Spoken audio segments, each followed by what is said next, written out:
service. Now I'll give you my backhand.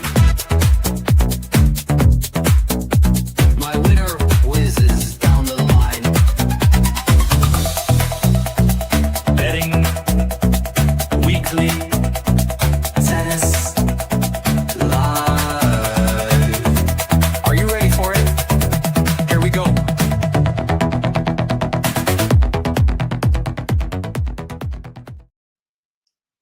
Welcome to Betting Weekly Tennis Live in association with Bet Rivers. I'm Rory Jiwani. With me is Tim Dennis, and we'll be looking at all the in-play action from the ATP and WTA Tour events in Washington. And there's evening action from the ATP 250 in Umag, Croatia. And there's one match still in progress in Kitzbühel, Austria. Remember, we want to get your thoughts and comments on the action. And if you like what you hear on our show, sign up for our newsletter. Get exclusive tips and the free Insider magazine. Sign up for free at bettingweeklystudios.com. Tim, how are you? Have you been watching much of the action today? Yeah, hi Rory, nice to see you. Yeah, I'm doing fairly well, thanks. I've seen a little bit. I've just started watching. I saw Nakashima just win fairly comfortably there in Washington, and just seen Taylor Townsend beat Tatiana Maria in straight sets. A little bit of I think she was 4-1 down in that second set, but she managed to come through there and win it 7-5. So she'll be delighted to get through. And that slice not quite working as well on the fast American hard courts as it is on the grass for Maria. So no real shock there. No, Taylor Townsend pretty good on fast surfaces. Let's bring you up to date with some of the live action in Washington. As you say, Townsend beating Maria. McCartney Kessler's in a bit of a battle with fellow American Caroline Dolehide. Dolehide won the first set, and she's 15-30. It's 5-6. So Dolehide serving to take the second set into a tiebreaker. And she's 5-6 and 15-30. Dolehide -235. Kessler +175. That's just changed because Dolehide has made it 30 all. So Dolehide -305. Kessler +220. Tough opener for Kessler. Dolehide quite useful in quick conditions. She's a big hitter. And if that goes into a tie break, really could go either way. So that's the WTA in Washington. On the ATP in Kitzbühel, Thiago Seyboth-Wild up against Justin Engel. The Brazilian won the first set. It's with serve in the second. Seyboth-Wild is -12.50 in play. Engel $7. In Umag, we're into a third set between Francesco Passaro, the Italian, and Camilo Ugo Carabelli of Argentina. That's with serve in the third set. Passaro serving at 3-4. And it's just gone 15-30, actually. So Ugo Carabelli now -375 to complete the victory. Passaro +265. And early stages in Umag between Spain's Pablo Llamas Ruiz and France's Terence Atman. And Llamas, a big favourite with the bookies. He's ranked outside the top 500. And Atman is world number 136. But the Spaniard's a heavy favourite, and he's a break up in that first set. 3-2. He's got advantage, and he's -530. And Atman is +360. So that's the in-play action at the moment. And hi to I did say a message saying hi to us both. Hello to I think it was Charles. Yes, good day, Charles, and hello, Charles. And we always like your input and your comments. Want to hear what you make of the in-play action and of the action later. And Enigma says, hi guys, any opinions on Musetti Norrie? Can't say I've looked at that one, but we can have a quick look now if you really want to. Tim, obviously Cam Norrie had a good run at Wimbledon. Yeah, he did. And I think obviously he beat Billy Harris there in straight sets yesterday. So I think with Musetti, you're going to have to take a little bit on trust with him, aren't you? Obviously had those injuries in the last part of the clay swing, lost first round at Wimbledon. And then this is his first match back since there. So Norrie obviously guaranteed fitness on your side. So perhaps get with the Norrie in the handicap some way. But I think whatever you're doing with Musetti, you're probably taking on trust, aren't you? So I think a difficult one to have a strong opinion of, because you want to see where Musetti's at. What you don't know where he's at, where I guess you do know with Norrie's at. So I think Norrie probably being the slight underdog might be tempting, but a little bit a tricky match to have a real strong opinion on, just because you don't quite know where Musetti's at in this moment in time. Until he's got a few games under his belt. That'd be my best way of looking at it, I think. Yeah, Norrie's the underdog here at +123 and Musetti -152. I mean, is that Norrie price at all tempting? I mean, certainly could be. Perhaps a first set sort of bet might be the way to go there. Norrie, obviously, with that match under his belt, used to conditions, and Musetti having played very little tennis in the past, well, it's about 6 weeks probably, really. So if I was probably looking to have a bet, that's probably where I'd be leaning. I'd be leaning towards Norrie first set, and perhaps even Norrie on the money line, because, like I said, you're not sure where Musetti's at. But I mean, he could be back to his best, and he could come out firing. But we just don't know at this stage. So a difficult one to have a strong opinion of. Yes, and Norrie's +112 to win that first set if you fancy getting involved there. We'll have a look at some more in-play action in a bit, and actually is a very interesting match. Take that set, sorry, Rory. Which says how that, sorry? Kessler did take that set, just sorry to butt in. Did. But yeah, level the match. So yeah, going to a third there. And I assume Yes. favourite to take that now. Well, funny enough, she's not. Kessler -106 and Dolehide -122 for that decider, and Kessler's serving first. So a bit of a surprise. Just going to see how they priced it up when they started, because I would have had Kessler as not a strong favourite, but certainly favourite out of the two. Now, Dolehide was the favourite. There must have been a big move before the match in favour of Dolehide, because she was sent off favourite for that one. So a little bit of a surprise. No, hang on. I'm not sure what happened here. No, Dolehide was the outsider at the start of the match. She was +127. Kessler was -159. But very strange that she's now the favourite to win a one-set shootout, having been the outsider at the start of the match. The other match, which has just literally got underway, is another interesting one. So McCartney Kessler was Nigel's pick for Washington. My pick has just started, Hailey Baptiste, who's the local favourite. She's from Washington, DC, and she's playing Sofia Kenin. And I said yesterday on Betting Weekly Live that I thought Baptiste was a big price at +140. And she did shorten up slightly for this match against Kenin.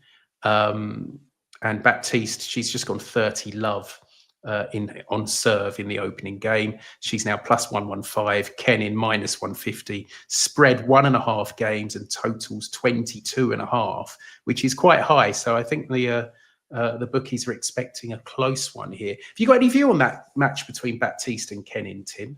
Well, obviously, I knew you were a fan of Baptiste in the outright markets, and Kenin being sort of quite minus money in that. I was certainly going to be cheering on Baptiste for you, but I was reasonably impressed with Kenin, sort of in the end of the year, sort of hard court swing, or the beginning of this year, sort of out in Dubai, and I thought she looked fairly reasonable and wasn't too bad when she started off this season either. So I thought she was probably progressing, but I'm happy to stick with you. And obviously she's going to have a lot of local support here. So yeah, we'll be cheering on Baptiste to get you off to a flyer.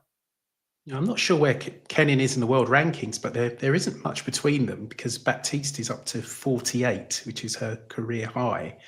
Yeah, I think Kenin, she's 20, 25, 26. Is she now? Yeah. Disappointing Wimbledon, though. I was a bit surprised by her exit at Wimbledon. But we'll see if she gets back on track on the hard courts. Let's have a look at some of the later action. I was going to say tomorrow, but one of our matches is later today. And that's in Washington. We're going to look at 3 matches, women's matches in Washington. And we're going to start off with Venus Williams 45 years young, returning from 17 months out against Peyton Stearns. You can see the win for Williams, $120. Absolutely huge. Sorry, $12. What was I saying? $12. Peyton Stearns minus 33.35. The spread 7.5 games, total 16.5. And you can see the set betting and the total sets here. And what I thought was interesting, obviously Williams is a big outsider, massive outsider here. But I thought what was interesting was she and Hailey Baptiste won a doubles match earlier in the week. Eugenie Bouchard was on the other side, and someone else. And I thought Williams's comments afterwards were quite interesting, because she said, it's just nice to be able to play. Where I'm at this year is so much different where I was at last year. It's night and day being able to be here and prepare for the tournament as opposed to preparing for surgery a year ago. So I don't know. I just got the feeling from that she thinks she's in a good place. Conditions are very quick because it's hot in Washington, D.C. Her serve still works. You know, the movement might not be what it was, but the serve certainly still works. I can't believe she's going to win a set, but I think she can be slightly competitive here. So if I was to look at a bet in this one, it would be her to cover the spread, plus 7.5 at minus 129. You know, I thought them, you know, I can't, you know, she doesn't, it's a weird one because she doesn't have any reason really to play. She's done everything in the game. She obviously still loves playing tennis. I don't think she's going to turn up just for the sake of it. What do you think, Tim? Yeah, but first looking at those odds, that was the kind of way I looked at it. I thought she could probably win 5 games and cover the spread. So, yeah, minus 129, obviously 45 years old. Like you said, movement's not going to be what it was, but obviously she served reasonably well yesterday in that doubles victory. And if she can serve reasonably well against down a hard court, then you'd like to think she can do okay. When she made sort of one of her, I call it a comeback or not last year, she went to 3 sets in her first game, and she actually took 6 games off Diana Schneider in Miami, who you say that was only last year, and you'd say is a better player than Peyton Stearns. So if she can think, if she loses 6-3, 6-2 here, she'll cover that spread. So I thought that was fair, minus 129, 7.5 start, and that's, if I had an angle on the game, that's where I'd be looking to go. I think she could cover that. Yeah, absolutely. It might be worth perhaps being a bit more adventurous on the spread, given that showing against Diana Schneider. And if she's in a better place and moving a little better, then maybe she can be a bit more competitive. Yeah, you can take on a word for that, which there's no reason why you can't. And yeah, I thought 7.5 she'd cover. Let's have a look at one of the matches you're interested in. Maria Sakkari against Emma Navarro. Sakkari plus 190, the runner-up 2 years ago in this tournament. Emma Navarro minus 245. Spread 4.5 games, totals 20.5. Sakkari leads the head-to-head 2-1, including a win at Indian Wells this year. She beat Katie Boulter in round 1, although the Briton has been struggling somewhat of late. Navarro solid, perhaps, without being spectacular. What do you think of this one, Tim?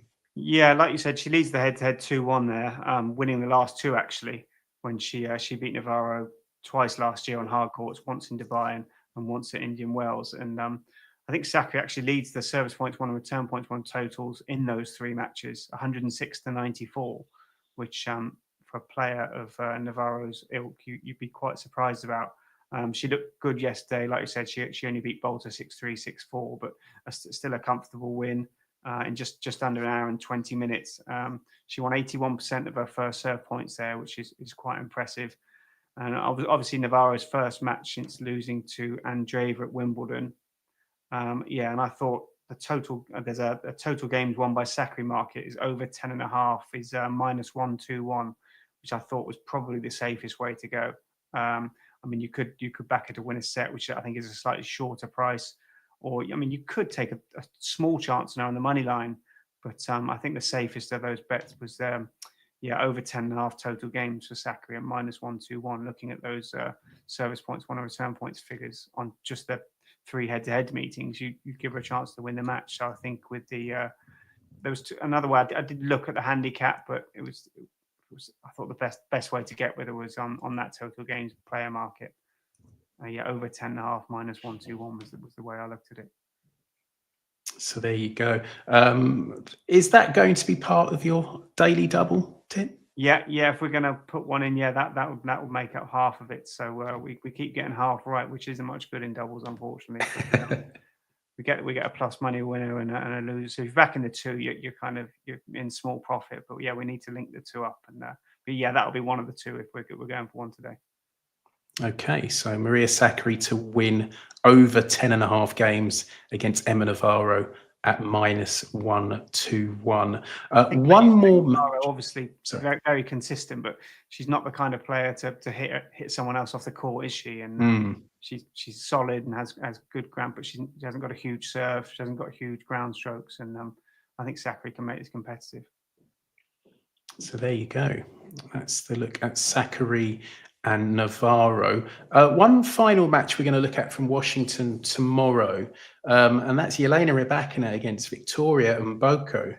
Now, we haven't seen Rybakina since she fell to Clara Towson a bit tamely at Wimbledon.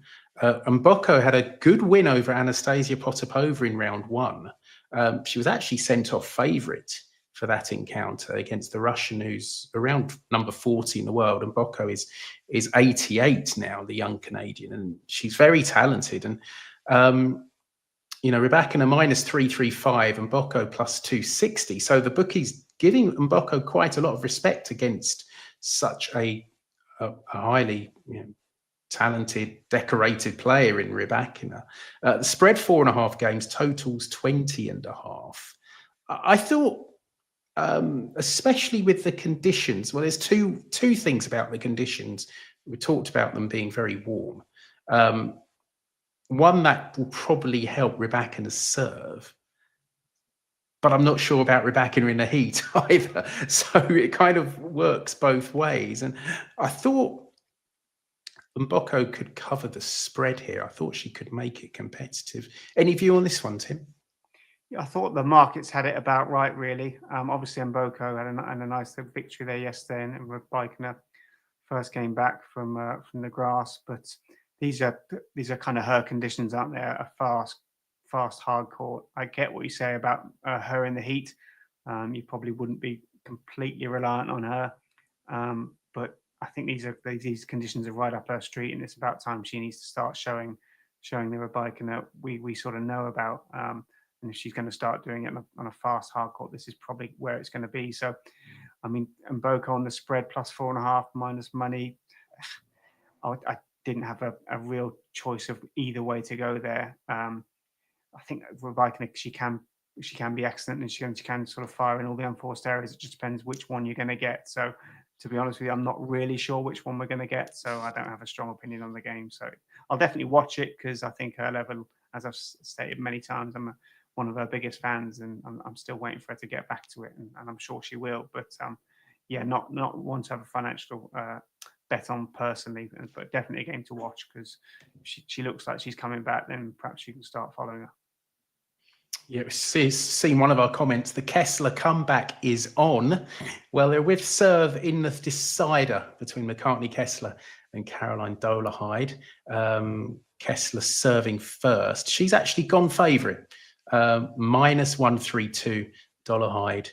Well, it's -155 because Kessler's gone 30 love up. Dolehide +118. I just saw Kessler was favourite in the parlay for Enigma. So good luck to Enigma. And I saw someone following my tips. Yes, I gave yesterday on Betting Weekly Live. Raducanu to beat Kostyuk in straight sets and Osaka to cover the spread against Yulia Putintseva. That from Mbuelo.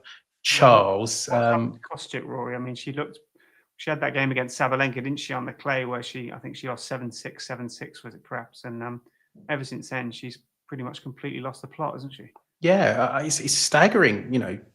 She's only won one set in her last 5 matches, and that was against Veronika Urjevets at Wimbledon.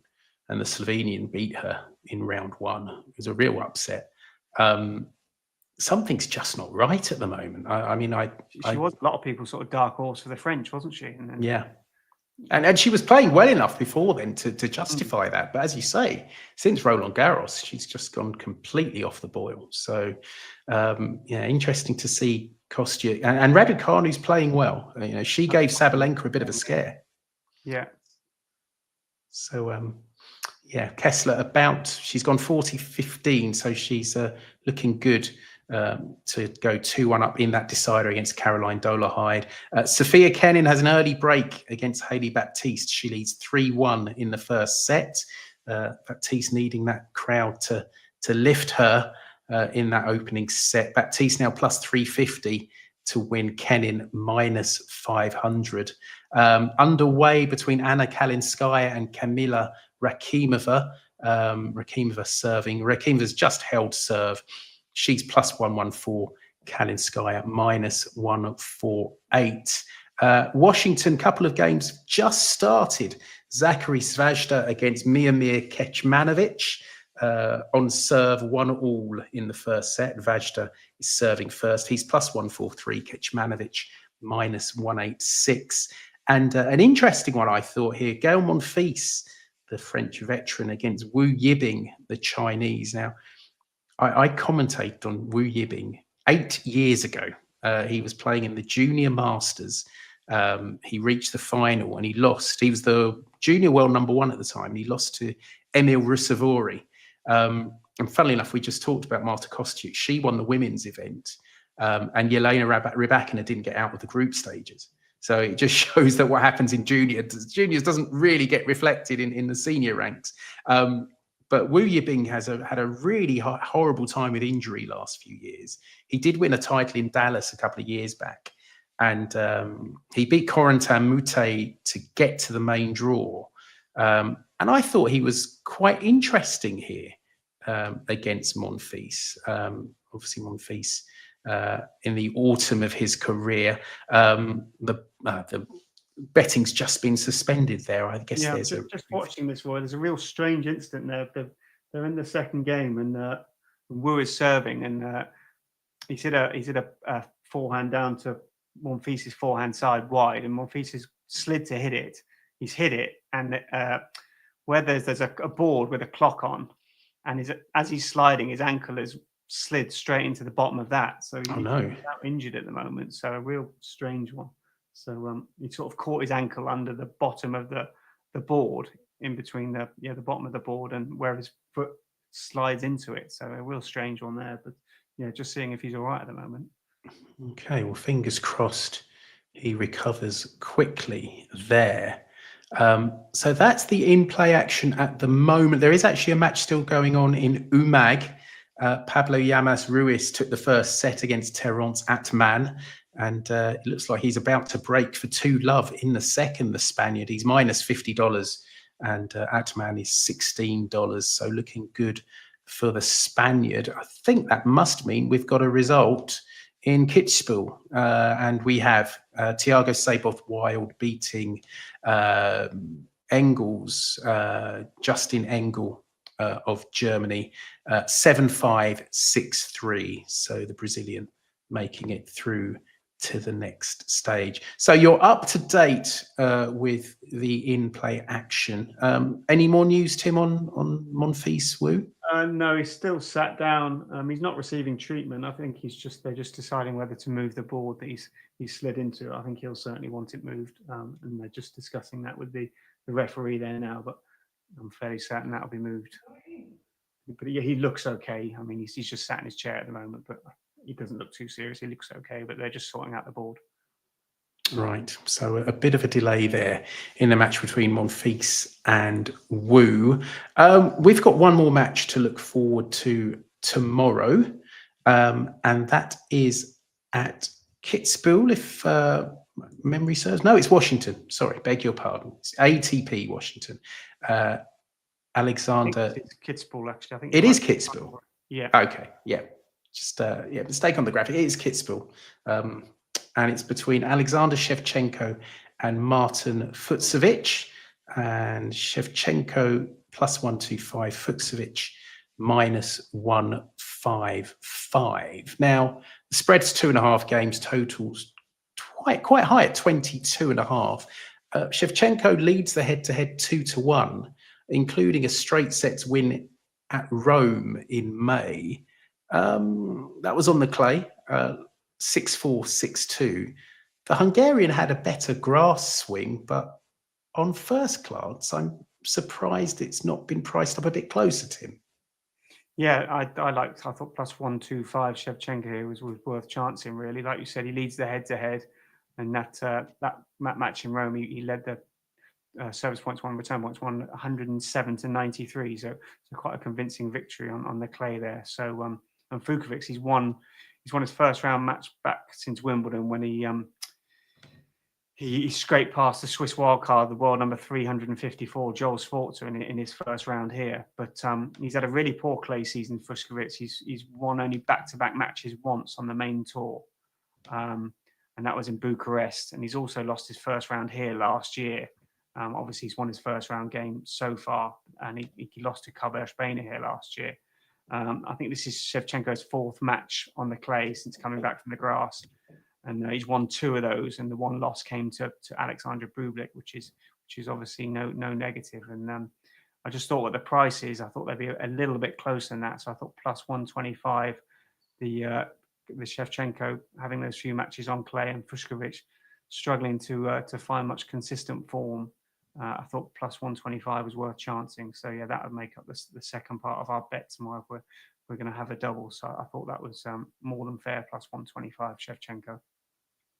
Okay, so actually, Tim, that's a good time for you to actually just run through that daily double. First leg was in Washington in the WTA. Yeah, first leg in Washington in the Maria Sakkari and Navarro match. The total player games won by Maria Sakkari over 10.5 at minus 121. She's got quite a good record against Navarro there. And Alexander Shevchenko to beat Fucsovics at plus 125 in Kitzbühel tomorrow. And the daily double pays plus 312. So a nice price daily double if you choose to get involved, and hopefully we can get both legs up this time, Tim. And obviously good in a double, as I've found to my expense many times. But hopefully we can get 2 in exactly that in time together.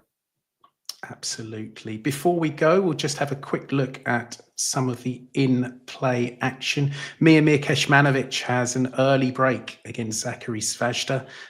He is minus 400. Svajda plus 275. McCartney Kessler, it's a tight one, this one against Caroline Dolehide. Still going with serve, 2-all, Kessler advantage up. It's gone back to deuce, actually. And Kessler plus 120, Dolehide minus 157. So the odds in this match really fluctuating between the two. If you've been trading this match, well done, because I'm sure you must have got a profit because the fluctuations have been huge between Kessler and Dolehide. And Baptiste, Kenin still a breakup. She's leading 3-2 and she's serving. She's minus $5. Baptiste plus 335. Just seeing comment from Enigma there. Jeanjean against Anne Lee. It's a good price. I've got to say, Jeanjean's one of those players I avoid because she's very temperamental. Lee hasn't been playing all that well, but Jeanjean is just a player. I do tend to avoid. Tim, have you got any view on that one? Sort of temperamental French female players might be one to avoid, perhaps. And sod's law, you probably, if you go and take her on with Lee, she might have a going day and a difficult one to be really confident about. I'd imagine you just don't know which Jeanjean's going to turn up, do you? If you knew, then you could have a strong opinion, but unfortunately, you just don't, unfortunately. And again, Kessler, the match aren't for the faint-hearted either, correct? It's very true. She's really making Nigel sweat for one, but she's going a bit better than my pick, Hailey Baptiste, at the moment, because Kenin is on top in that match. Still no restart in Monfils Wu. I don't know if you can see what's happening there, Tim, but No, they've just switched over to the Kenin game now. That they were still looking at moving that board. right. From what I could see, obviously it's a sponsors board, and they were trying to keep it on the court but out of the way. And I don't think Monfils was overly happy with that. So I think he wants it out of the way completely. So they're just debating what to do. Terence Atman is actually a break up against Pablo Llamas Ruiz in Umag. The Spaniard won the first set, but Atman 2-1 up, and he's serving. He's $4 to complete the comeback. Llamas now minus 625. And Jesper de Jong has just started against Mili Polichak. And I think de Jong is Sean's pick for the tournament. And Sean is in Umag. Well, I think so. I know his flight was delayed yesterday, but I assume he got there okay. Yeah, he's there now. I think he was on de Jong last week, but I'm not sure. Oh, was it last week? Beg your pardon. But yeah, he's done him his favour last week, that's for certain. But yeah, he was. I saw him on Instagram earlier, and he's. I think he's looking forward to going to tennis later on today. Yeah, well, I hope Sean enjoys Croatia. And Umag's supposed to be quite a nice part of the world. De Jong has just got started. Well, they haven't started yet. De Jong against Polichak. So that is it for Betting Weekly Tennis Live for today. Hope you've enjoyed it. Thanks for your comments. Always appreciate those. And good luck with your bets. Tim, thanks again for your company. I know we've had your daily double, but if you had one bet of one of those matches or some of the action going on right now, what would it be? I think the strongest one of those two, obviously you've got that daily double tomorrow, and it's fairly obvious. I mean, it is the shorter price of the two, but I did think Sakkari could cover that tomorrow reasonably happily. I wouldn't be at all surprised if it went sort of 3 sets. Obviously she's got that game under her belt already. Navarro, not a huge hitter with huge weapons that's going to sort of get 3 points, and maybe that's the kind of player Sakkari enjoys playing a little bit more now these days. She can keep in the rallies a bit more, and I think with that game under her belt and that good sort of head-to-head record, that would be the most confident of the two. But obviously it is slight minus money, but if I had to choose one, it would be that one. But like I said, hopefully we can tie them together and get the two instead of just the one, which we've been getting lately. Yeah, well, someone's clearly been listening to you, Tim, because that price is now shortened for Sakkari over 10.5 games. It's now minus 127. Shevchenko to beat Fucsovics is plus 125. So the daily double now pays plus 303. As I said, still a good price if you want to get involved in that. Best of luck with the daily double, Tim. Best of luck, everyone, with your bets, and we'll see you again soon for some more Betting Weekly Tennis Live.